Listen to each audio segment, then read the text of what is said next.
Miss? Oh, miss. Please, this is a public library, young lady. Please, lower your voice. Oh, I'm very, very sorry. Oh, my dear young lady, you don't have to overdo it. Well, I wasn't overdoing it. I was just speaking too softly for a moment to make up for speaking too loudly a moment before. Is there something I can do for you, or have you just come into the library to be annoying? Oh, I'm sorry. I really am, and there is something you can do for me. I understand you have a valuable first edition, and I would like to see it if I may. You may see it, but whatever it is, you can't take it out. I can't. No, all the rare and valuable books must stay in the vault. I'll give you a pass. Name, please. Mary Wesley. Address? 1219 Dale Avenue. Here, is your pass.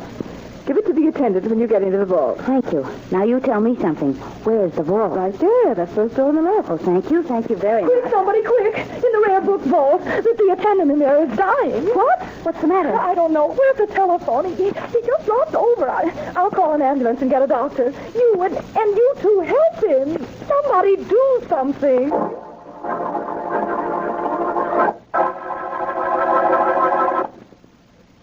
And now meet Dick Calmer as Boston Blackie. Enemy to those who make him an enemy. Friend to those who have no friend.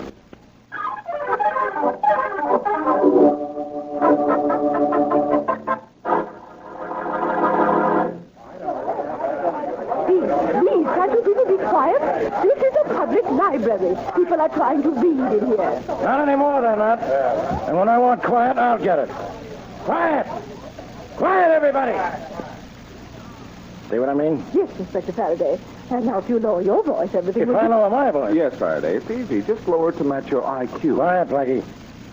What's your name, lady? Jane Calvin. I'm the assistant librarian in charge of this vault. Oh, yeah? What happened here? I don't know exactly. I was busy at night. I can explain, Inspector Faraday. You can. Who are you? Oh, my name's Vivian Peterson. I was there in the vault when the attendant collapsed. Alone?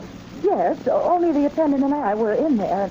When he fell to the floor, I thought he was dead and ran out to call an ambulance. One of these other women must have called the police. Yes, I called the police. What did you do, Miss Wesley? Remove the body? There wasn't anybody, Inspector Faraday. When I got in there, we found out the man was alive, and when the ambulance got here, it took him to the hospital. Oh, I see. Now, how do you happen to be here, Blackie? Mary called me when she thought there might be trouble here. How right she was. She must have known you'd come down on the call. That's enough out of you, Blackie. Inspector, please. Yeah, this Miss is a... Calvin, I know. This is a public library. And people are reading, Faraday. Don't you wish you'd learn to? Look, Blackie, you have no business being here. From what I can see so far, neither have I. Come on, Rollins, we're getting out of here. So soon, Faraday? Oh, don't do that. They have some picture books in the children's department. Why don't you... You be quiet, Blackie. Faraday, lower your voice. This is a public library. People are reading. Come on, Rollins. There's nothing wrong here. A guy faints and they call the police. An ambulance. And Miss Wesley here calls Boston Blackie. It's a good case for you to work on, Blackie. There's no crime, no suspects, no angles, no mystery. And you got just the kind of a mind... Oh, good heavens, how awful. What do you mean, how awful, Miss Calvin? What's awful? A first edition of Radway's Faust. One of the most valuable books in the vault is missing. What? How do you know? This paper. The checker here just gave it to me. Radway's Faust is missing. It's the only copy of its kind. It's worth thousands. It's been stolen. Now, calm down, Miss Calvin. Tell me, was it here before the attendant had his attack? Yes, it was. So there's no crime, huh, Faraday? Not much. You're right. This is just the case for me. Blackie, you stay out of this. You hear me? Stay out of this. Or... This is the public library, remember? Yeah, I know. People are reading books. Well, that's nothing. But apparently people are stealing books, too.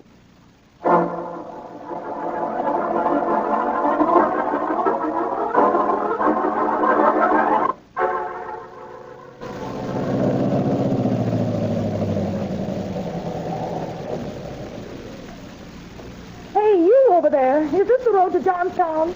Yes, just keep driving straight about 4 miles. Hey, there's a car stop back there where you just stopped. Somebody following you? I wouldn't be surprised. Thank you. Better take it easy on that road, lady. It's got a pretty sharp lane that's about 100 yards.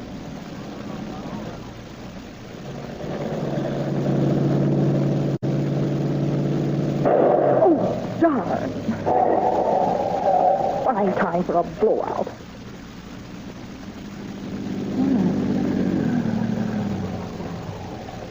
Well, look who's here.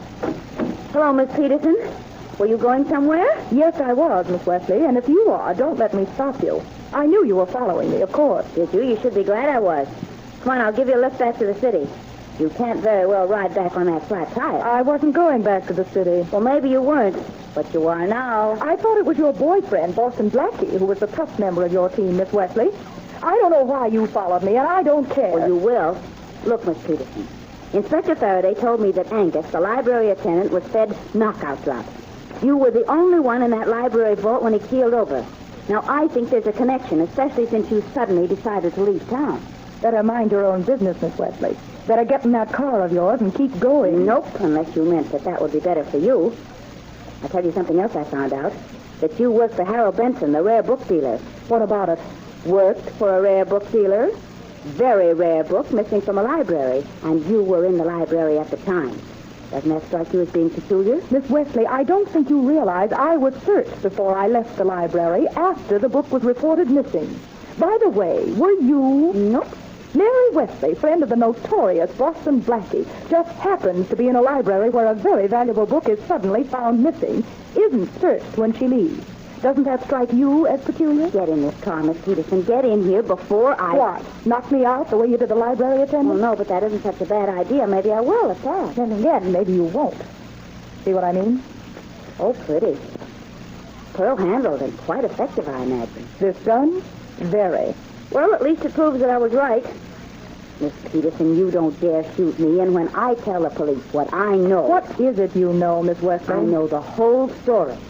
That you worked for Harold Benson, that he paid you to get hold of that copy of Radway's Faust, that you took care of the library attendant with knockout drops, that you got the book out somehow, and that you delivered it to Harold Benson. So you think I was trying to get out of town because Benson paid me to steal that book? Of course I do. Well, it's right. It has to be. Does it? Well, Miss Wesley, for your information, I just left police headquarters. They told me Harold Benson was murdered in his store an hour ago. Oh.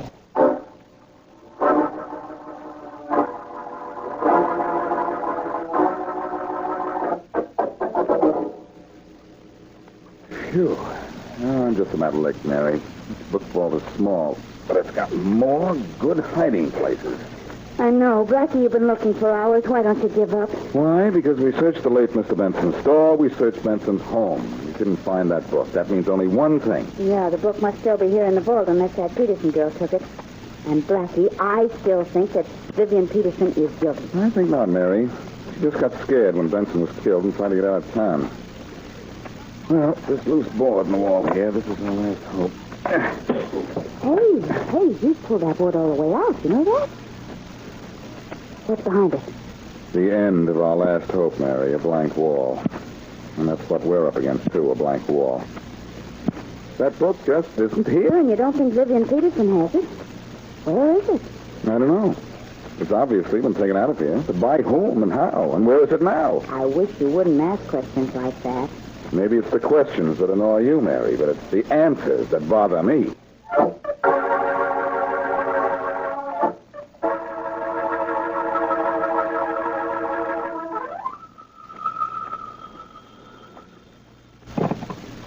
Yes? Joseph Caldwell. Yes. John Tobin, the book dealer, Mr. Caldwell. Oh, so? You are in the market for a certain book. A certain book? Yes. Very valuable book. Yes. The first and the only edition of Radway's Faust. Oh, but most definitely, Mr. Tobin. I have it for you, Mr. Caldwell. You do? But how? I have long been under the impression that the only one in existence is in the vault of the city library. Was in the vault, Mr. Caldwell. I have the book. Now, if you have the price... Oh, but that goes without saying, Mr. Tobin. If you have the book, of course I have the price. But tell me, how did you manage to procure the book? How, Mr. Caldwell? I'm not surprised that you asked. A lot of other people would like to know that, too.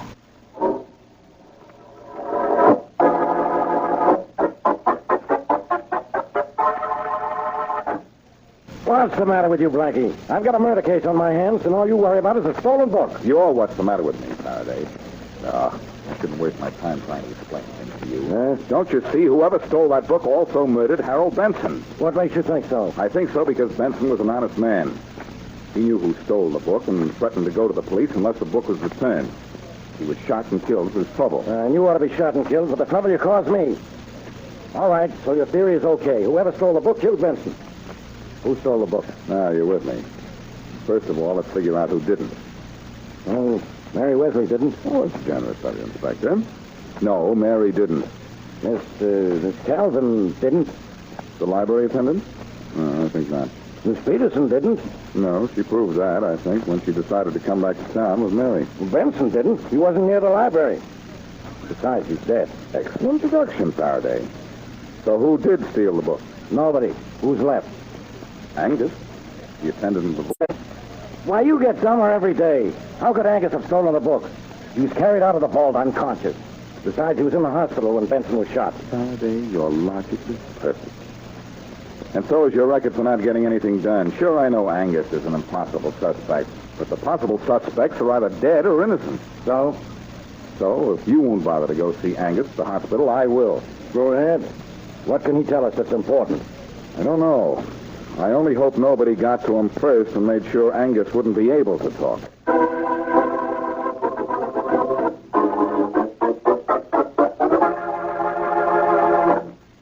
Now back to Boston Blackie. The disappearance of a valuable book from the public library is noticed when the vault attendant is taken to a hospital. Vivian Peterson, employee of Harold Benson, rare book dealer, is in the book vault at the time the theft is discovered, but Benson is subsequently murdered, removing one of Blackie's suspects. The book is still missing, but unknown to Blackie and the police, it has fallen into the hands of a Mr. Tobin who plans to sell it. Blackie and Mary Wesley have gone to the hospital to visit the ailing guard. How are you feeling, Mr. Angus?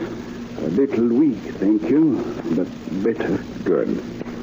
I'm Boston Blackie, Angus, and this is Miss Wesley. How do you do, How Mr. do you Angus? do? Do you know what happened at the vault just after noon today? No, I don't. I hardly know what happened to me. All I remember is being in the vault 1 minute and then waking up in a Crawford ambulance in the next. In a Crawford ambulance? Yes. That's strange. I should think you'd have been picked up by an ambulance from this hospital. Yeah, that's beside the point, I guess. What happened at the vault, Blackie? What? The one and only copy of the first edition of Radway's Faust was stolen. Stolen? Oh, no. Oh, yes. I understand you passed out after you came back from lunch. Yeah. Where did you eat? In the counter restaurant across the street from the library. Who'd you eat with? No one. I ate alone. Alone, huh? Knockout drops made you keel over in the rare books vault, but you ate alone. Angus, who was in the vault when you passed out? Some girl, I don't know who she was. Why do you ask? I think she stole the book, Mr. Angus. That's why he asked. And I still think she killed her boss, Harold Benson, too. Blackie, won't you follow that hunch of mine?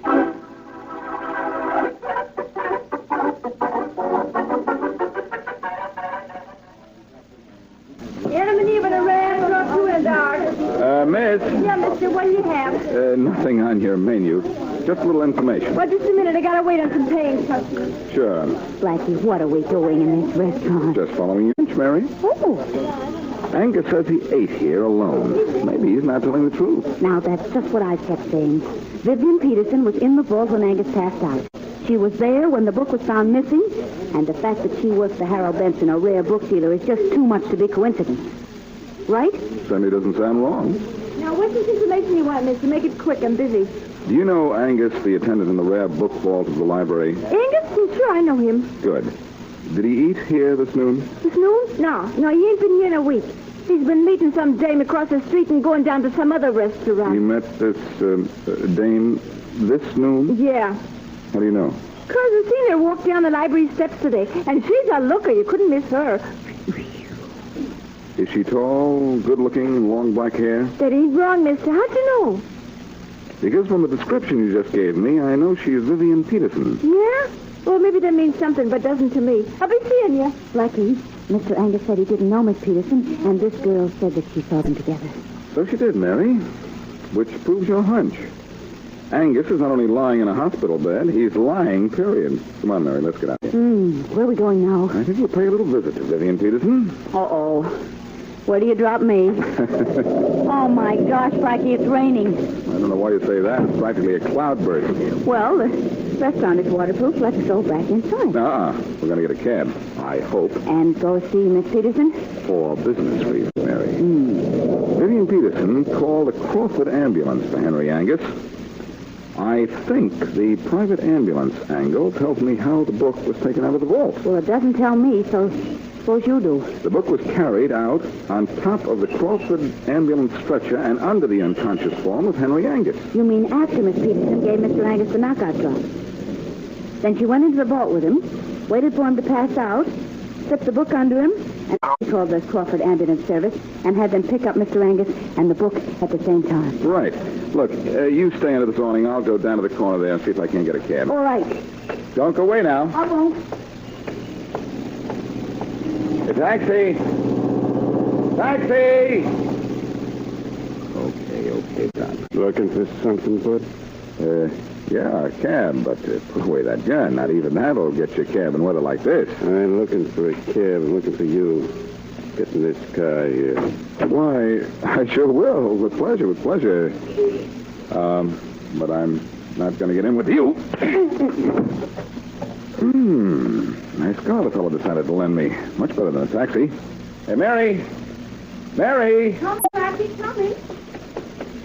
Did you get a cab? Private car, Mary. Hop in. Blackie, where did you get this car? See that fellow lying back there on the sidewalk? Oh, my gosh, what happened to him? No, nothing. Hop in. But He tried to force me into his car here with the help of a gun, but I persuaded him to lie down and let me take the car by myself. oh, good heavens. No, good riddance. I don't think he was inviting me to take a joyride with him. No, not with a gun in his hand. Well, are we still going to see Vivian Peterson? Yes. We know how good she looks. Let's find out how well she talks.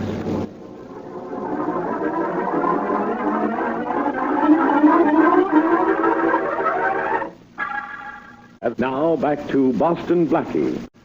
He doesn't seem to be home, Blackie. No, Miss Peterson is probably going to be as tough to find from now on as that book. Now, let's try the door. Huh. It's open. Good. How soon will we hear from Inspector Faraday about who owns the car we, borrowed? I don't know. I phoned him the license number half an hour ago. He should know by now. We'll call him from here. Boy, it's dark in here. There's the light switch. Oh, yeah. There. Give me a light switch, and with my college education, I can turn on almost every light in the place. Right in there, isn't it? Just squaring. And look what I'm staring at. Uh-oh. It's Miss Peterson, and she looks slightly dead, Mary. Oh. I'd better call the police. There's the phone. Blackie, I suppose you realize that I wasn't exactly right about Miss Peterson's being guilty.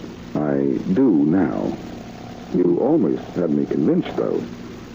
Well, then stop gloating, will you? Faraday speaking. Faraday, this is Blackie. Now what do you want? To tell you something very interesting, but first I called you a little while ago to check on the license number of the car I picked up from a guy. You do it? Yeah, the car belongs to John Tobin. So what? Nothing. But I've got a little something for you, Faraday. What? You promised to leave town? No, it's something that won't please you quite as much as that. It's another body. Yeah, well, if you think... Another what? Body. B-O-D-Y, body. And when it was walking around, it was called Vivian Peterson. The Peterson girl, huh? Well, I'll be... You probably are, Inspector. She is dead in her own apartment, and I don't think she'll go anywhere till you get here. If you hurry. Goodbye. Well, that's that. What are you doing, Mary? Still trying to pull a Boston Blackie and find a clue. Trying to show me up, huh? What'd you find?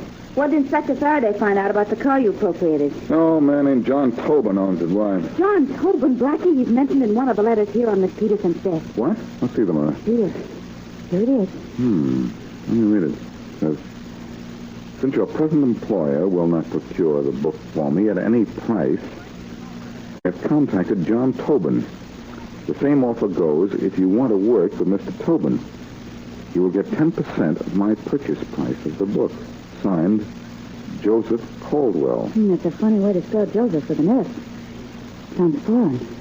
And I can sound foreign too, Mary. Blackie, what are you going to do? Find Mr. Tobin's phone number in the telephone book. Miss Wesley, I, Mr. Joseph Boston Blackie, Croswell, would like to make the appointment to see him.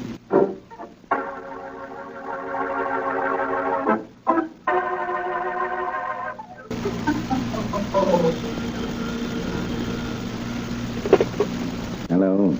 Hello. Mr. John Tobin? Yes. Joseph Caldwell speaking. Joseph Caldwell. Yes? I understand you have that book that I wanted. Are you ready to see me and do business? Well, I'm ready to see you. Is good. When? You better come right over, I think. Yes. Come over right away. I will be there. Thank you. Goodbye. Goodbye. This is a complication. Yes, Mr. Tobin? Mr. Tobin, why do you take out from that drawer a gun? Oh, don't be alarmed. It's not for you, Mr. Caldwell. It's for the man who just called to say he was Mr. Joseph Caldwell.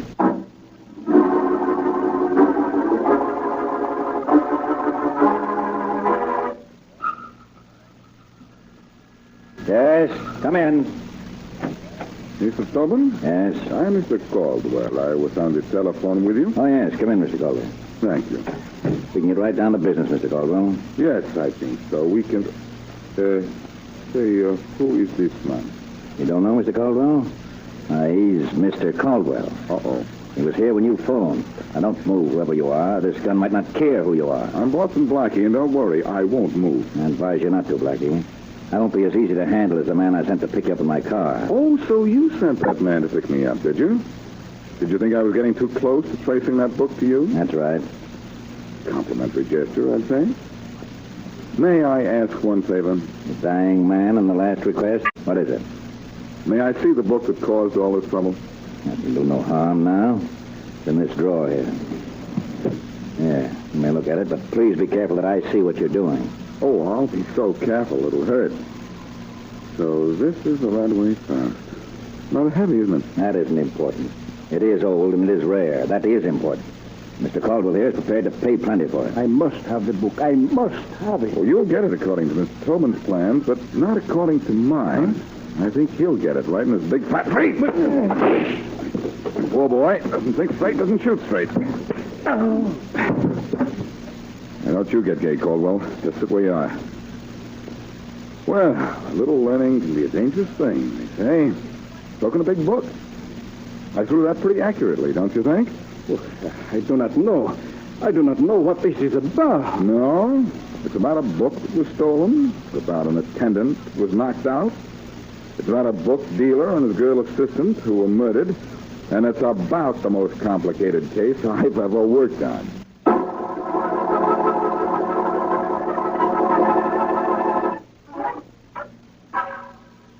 So your theory was right, Blackie. Yes, Vivian Peterson stole the book from Mr. Tobin, all right, with the help of the ambulance men who were in on the plan.